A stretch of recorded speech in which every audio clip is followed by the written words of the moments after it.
Hello বন্ধুরা, পূজাস কিচেনে তোমাদের সকলকে স্বাগত। আমার আজকের নতুন রেসিপি গোলমরিচ লেমন চিকেন। এটা বানানোর জন্য এখানে আমি নিয়েছি 3টে মাঝারি সাইজের আলু, টুকরো করে কেটে রাখা টমেটো, টুকরো করে কেটে রাখা পেঁয়াজ, পাতিলেবুর রস, গোলমরিচ গুঁড়ো, রসুন, কাঁচা লঙ্কা কুচি, নারকেল কোড়ানো, কারি পাতা। এখানে চিকেন ম্যারিনেশনের জন্য আমি দিয়েছিলাম সাদা তেল, লঙ্কার গুঁড়ো, গোলমরিচের গুঁড়ো, স্বাদ মতো নুন, পাতিলেবুর রস। এদিকে আমি কড়াইতে তেল গরম করে আলুগুলোকে লাল করে ভেজে নিচ্ছি। আর একটা জিনিস বলে রাখি, এখানে সম্পূর্ণ রান্নাটাই কিন্তু সাদা তেলে হবে।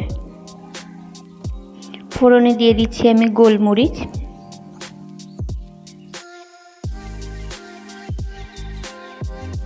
পরিষ্কার করে ধুয়ে রাখা কারি পাতা,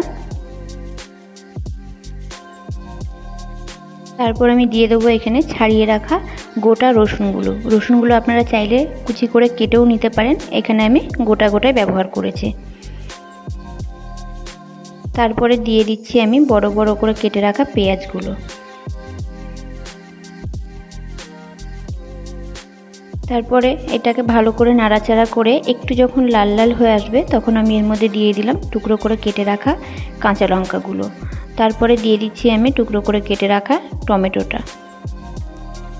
টমেটোটা দিয়ে ভালোভাবে নাড়াচাড়া করে আমি দিয়ে দিলাম ম্যারিনেট করে রাখা চিকেনটা।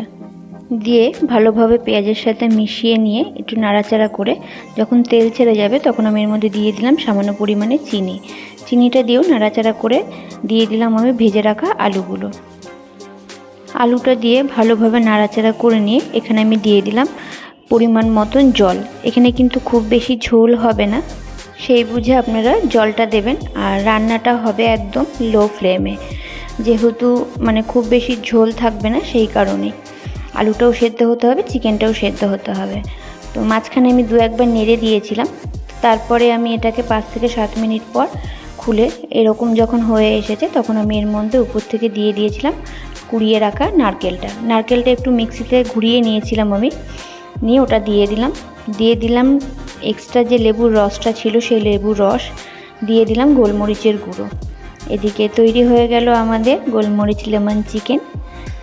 ভিডিওটি কেমন লাগলো অবশ্যই কমেন্টের মাধ্যমে জানাবেন।